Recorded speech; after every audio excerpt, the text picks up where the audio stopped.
कहानी है देश को समर्पित। टैक्सी एयरपोर्ट के डिपार्चर टर्मिनल के बाहर रुकी। मनवी और अजय उतरे। टैक्सी ड्राइवर ने डिक्की खोली और ट्रॉली निकालकर अजय को पकड़ाई। अजय ने झुककर मनवी के पांव छुए। अच्छा माँ, मैं जा रहा हूँ, अपना ख्याल रखना। मेरे बारे में आपको कोई आशंका नहीं होनी चाहिए। मैं अपनी देखभाल अच्छी तरह कर सकता हूँ। मैं आपको समय समय पर फोन किया करूँगा और पढ़ाई खत्म होते ही भारत लौट आऊँगा आपकी देखभाल करने के लिए। यह कहकर अजय ने मनवी से विदा ली। जाओ बेटे, अच्छे से रहना। मेरे बारे में चिंता करने की जरूरत नहीं है। तुम सुखी रहो और तुम्हारी सारी मनोकामनाएं पूरी हों। मनवी ने प्रसन्नता के साथ उसे विदा किया।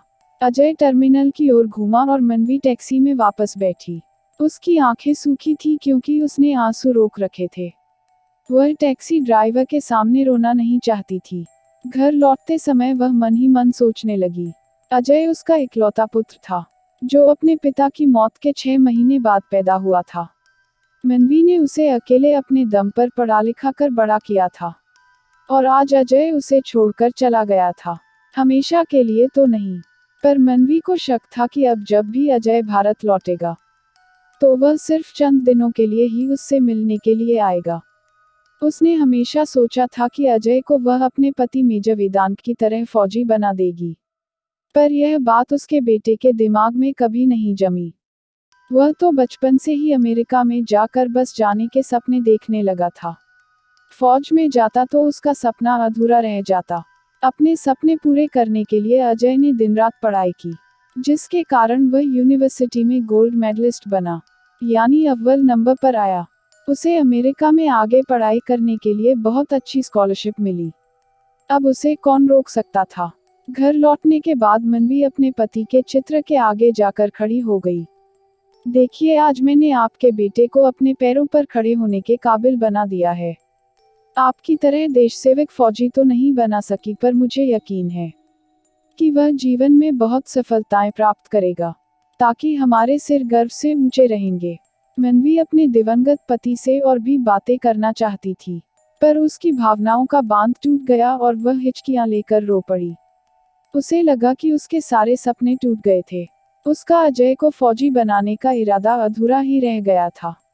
अजय ने उसे यह विश्वास दिलाया था कि वह पढ़ाई पूरी करके भारत लौट आएगा, पर मनवी जानती थी कि यह बात उसने उसको बहलाने के लिए ही कही थी। अचानक मनवी का ध्यान भटक गया। साथ वाले घर में रेडियो पर मन्ना डे का पुराना लोकप्रिय गाना बज रहा था। इधर झूम के गाए जिंदगी, उधर है मौत खड़ी, कोई क्या जाने कहाँ है सीमा। उलझन आन पड़ी। गाने को सुनते सुनते मनवी को ख्याल आया, हाँ यह तो बिल्कुल ठीक है। सच में आज तक किसी को नहीं पता चला है कि जिंदगी और मौत की सीमा कहाँ है। वह कैसे भूल सकती थी अक्टूबर के उस शनिवार की काली रात को, जिसके दौरान उसकी जिंदगी हमेशा के लिए बदल गई। उनके कैंटोनमेंट के फौजी अफसरों के क्लब में हर महीने के दूसरे शनिवार को पार्टी होती थी। यह बड़ा कैंटोनमेंट था। कई यूनिटें स्थल सेना की और 2 यूनिटें वायुसेना की थीं। क्लब की इन पार्टियों में काफी ज्यादा रौनक रहती थी। म्यूजिक सिस्टम पर नए से नए हिंदी और अंग्रेजी गाने बजते थे, जिनकी धुन पर जोड़ियां नाचती थीं। उस शनिवार की रात भी मनवी का पति मेजर वेदांत सिंह हमेशा की तरह उसे लेकर पार्टी में पहुंचा। क्लब का प्रोग्राम शुरू हुआ। गाने बजने लगे और जोड़ियों ने नाचना शुरू किया। जो नाच नहीं रहे थे वे हाथों में ड्रिंक का गिलास पकड़े उन्हें देख रहे थे। वेदांत नाचना चाहता था, पर मनवी नाचना नहीं चाहती थी क्योंकि वह गर्भ के 3रे महीने में थी। पर वेदांत माना नहीं। तुम फौजी की बीवी हो, तुम्हें कुछ नहीं होगा, कहते हुए वह मनवी सहित नाचने वालों में शामिल हो गया। 11 बजे के करीब वे लोग जो अपने जवान बेटे बेटियों को साथ लाए हुए थे वो जाने लगे। तभी अचानक एक अनापेक्षित बदलाव कार्यक्रम में आया। एक कर्नल, जो पूरी वर्दी में था, क्लब में फुर्ती से आया। उसने गानों को रोकने का संकेत दिया, और मैं माफी चाहता हूं की संक्षिप्त भूमिका के साथ उसने विस्मित क्लब अधिकारी के हाथ से माइक्रोफोन का चोंगा अपने हाथ में लिया। प्रतिष्ठित महिलाओं और सज्जनों, उसने घोषणा की, मैं आपकी पार्टी को भंग करने के लिए क्षमा चाहता हूं, पर एक गंभीर राष्ट्रीय आपत्ति हमारे सामने उठ खड़ी हुई है। सेना व वायुसेना के सभी अधिकारी तुरंत क्लब छोड़ दें। वे अपने घर जाएं और कार्यक्षेत्र की वर्दी पहनें। फिर एक अन्य जोड़ी वर्दी और टॉयलेट का सामान छोटे से बैग में डालकर अपनी यूनिट के हेडक्वार्टर में सुबह 4 बजे से पहले रिपोर्ट करें। मैं फिर कहता हूं कि यह राष्ट्रीय आपदा है और हमें फौरन सक्रिय होना है। यह कहकर वह पलटा और बाहर जाकर जिस जीप में आया था उसी में बैठा और चला गया। क्लब में सब लोग चौंक कर अपनी अपनी टिप्पणियां देने लगे। प्रश्न था कि क्या समस्या हो सकती है, क्योंकि कर्नल ने कुछ भी स्पष्ट नहीं किया था, इसलिए किसी को पता नहीं था कि कौन सी गंभीर घटना घटी है। तो भी फौजी हुक्म तो हुक्म ही था। सेना और वायुसेना के अफसरान फौरन जल्दी जल्दी बाहर निकले। जो परिवार के साथ आए थे वे घरों की ओर लौटे। अविवाहित अफसर अपने मेस के कमरों की तरफ पलटे। मनवी और वेदांत भी अपने घर लौटे। जब तक वेदांत ने वर्दी पहनी, मनवी ने उसके बैग में सामान डाला। यह क्या हो रहा है? तुम लोग क्यों और कहाँ जा रहे हो? तुम कब तक लौटोगे? मुझे कुछ तो बताओ। पर उसके हर सवाल का जवाब वेदांत का मैं नहीं जानता हूँ, मैं कुछ नहीं कह सकता हूँ था। बिछुड़ने का समय आ गया। उनकी शादी को 2 साल हो गए थे और मनवी पहली बार वेदांत से अलग हो रही थी। उसकी आंखों में आंसू थे और दिल में एक अनजान सा डर। पता नहीं क्या होने वाला था। चिंता मत करो मेरी जान, वेदांत ने हौसला दिया था। मैं फौजी हूँ, हुक्म की तामील करना मेरा फर्ज है, और तुम एक फौजी की बीवी हो। साहस रखना तुम्हारा फर्ज है। मैं जल्दी ही तुम्हारे पास लौट आऊंगा। यह कहने के बाद वेदांत चला गया। हमेशा हमेशा के लिए चला गया। मनवी अतीत में खोई थी कि अचानक दरवाजे की घंटी से उसका ध्यान टूटा। वह आंसू पोंछ कर उठी। दरवाजे पर उसकी बाई रमिला खड़ी थी। वह बोली, मालकिन अजय बाबा को याद करके रो मत। वे अमेरिका में खूब खुश रहेंगे। आप अपने काम में लग जाओ। आज तक आपने अजय बाबा को वेदांत साहब की यादों के सहारे ही तो पाला है। अब अपने स्कूल के काम में मन लगाओ। फिर मनवी को बहलाते हुए आगे बोली, मैं आपके लिए चाय लाती हूँ, फिर आपके लिए खाना बनाऊंगी। उस रात को जब मनवी अपने बिस्तर पर लेटी, तो यादों का कारवां एक बार फिर उसकी आंखों के आगे चल निकला। मनवी को घर पर छोड़ने के बाद वेदांत पर जो गुजरी वह कई दिनों बाद मनवी को वेदांत के दोस्त और यूनिट में उसके साथी कैप्टन सुबोध ने बताई। वेदांत के यूनिट पहुंचने के कुछ देर बाद कमांडिंग अफसर ने पूरी बटालियन को संबोधित किया और उन्हें बताया कि देश के लिए एक गंभीर संकट की स्थिति उठ खड़ी हुई थी।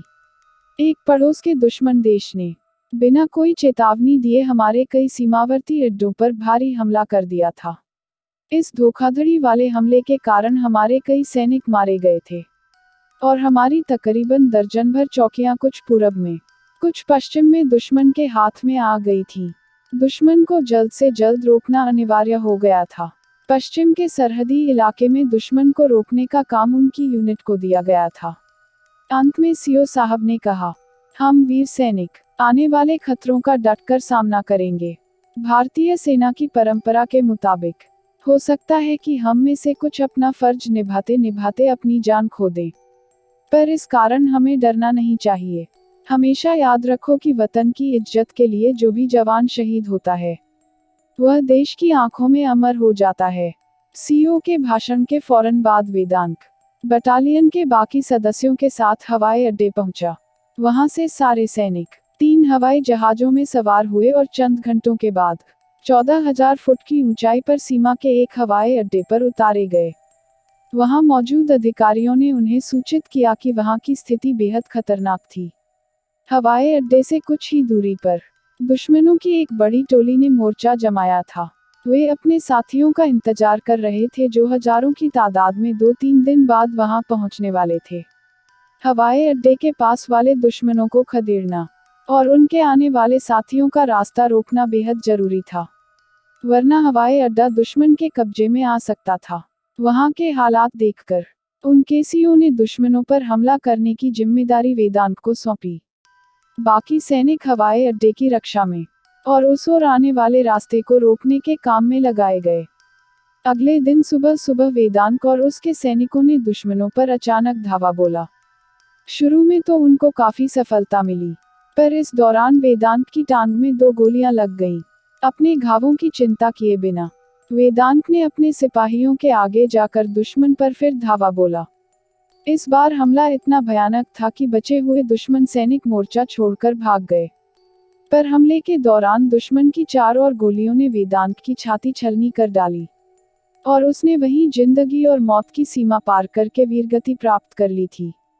इस महान बहादुरी के काम के लिए मेजर वेदांत को मरणोपरांत परमवीर चक्र मिला। यह दास्तान मनवी के दिल और दिमाग पर गहरे निशान छोड़ गई थी। उस रात की याददाश्त ताजी होने पर मनवी की आंखें भर आईं। पर उसने अपने आंसू रोके। तभी भोर की पहली किरणों ने आकाश में रंग भरना शुरू कर दिया। वह उठकर बालकनी में गई। उसने सोचा कि वेदांत के जाने के बाद भी तो जिंदगी उसने अकेले ही चलाई थी, तो अब अजय के अमेरिका जाने पर भी चल ही जाएगी। समय की रफ्तार को कौन रोक सका है। अजय ने पढ़ाई पूरी करके अमेरिका में ही नौकरी कर ली। वह भारत समय समय पर आता जाता रहा, पर अब उसका मन वहां नहीं लगता था। उसने मां की पसंद से भारत में शादी तो कर ली, पर अपनी दुल्हन समेत अमेरिका में ही जाकर बस गया। मनवी का सपना था कि अजय अपने पिता वेदांत की तरह फौज में जाता, पर वह सपना हकीकत न बन पाया। बाद में अजय का आना भी कम हो गया। हाँ, उसकी पत्नी मोनी आती रही। उनका बेटा आदर्श भारत में ही पैदा हुआ। 8 साल की उम्र के बाद से तो वह मनवी के पास ही रहकर पला और बड़ा। वह चाहता था कि वह अपने दादा की तरह फौजी अफसर बने, पर अजय की इसमें रजामंदी नहीं थी। उसने अपनी मां की जिंदगी में दुख भरे तूफान का असर देखा था, और वह नहीं चाहता था कि किसी और महिला को ऐसा दर्द मिले। तो भी आदर्श ने स्कूल में एनसीसी में भाग ले लिया, और कॉलेज की पढ़ाई पूरी करके वह देहरादून मिलिट्री एकेडमी में चला गया। अजय इस सब से नाखुश था। एकेडमी से अफसर बनकर जब आदर्श बाहर निकला तो उसने अपने दादाजी की रेजिमेंट को ज्वाइन किया, पर अब वह छुट्टियों में कम ही घर आता। उसकी छुट्टियां दोस्तों के साथ घूमने फिरने और मौज मस्ती में ही कट जाती। मनवी उसे देखने को तरस जाती। एक दिन मनवी दीवार पर लगी वेदांत की फोटो देख रही थी। फिर उसकी नज़र साथ लगे डिस्प्ले केस पर पड़ी, जिसमें वेदांत के मेडल लगे थे। सर्वप्रथम एक बैंगनी रंग के रिबन से लटका परमवीर चक्र था। 3 इंच का कपड़ा, 1 तोला धातु, जिसको पाने के लिए सिपाही जान की बाजी दांव पर लगाने को तैयार रहते थे। वाह री शूरवीरता। तभी दरवाजे की घंटी बजी। मनवी ने दरवाजा खोला और उसके दिल पर जोर का झटका लगा। उसके सामने वर्दी पहने उसका पोता आदर्श खड़ा था।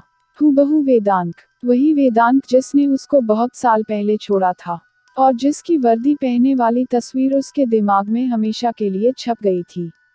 उसने सोचा कि उसकी आंखें उसको धोखा दे रही थीं। तभी एकदम आदर्श ने उसे सैल्यूट मारा, फिर झुककर पैर छुए। देखिए दादी माँ, मेरा प्रमोशन हो गया है। अब मैं भी दादाजी की तरह मेजर बन गया हूँ। मनवी ने अपने पोते को गले लगाया। उसके रुके हुए आंसू बह निकले। मनवी सोच रही थी कि ठीक था कि वेदांत ने अपने देश के लिए अपनी जान की बाजी लगाकर सराहनीय साहस का परिचय दिया था, पर मनवी के साहस का कौन अंदाजा लगा सकता था। समय की आंधी के आगे वह तनकर डटी रही और आगे ही बढ़ती गई। आज उसी साहस के बल पर उसने अपने पोते को देश को समर्पित कर दिया था। अगर आपको कहानी पसंद आए तो लाइक और शेयर कीजिए और चैनल को सब्सक्राइब करना मत भूलिए।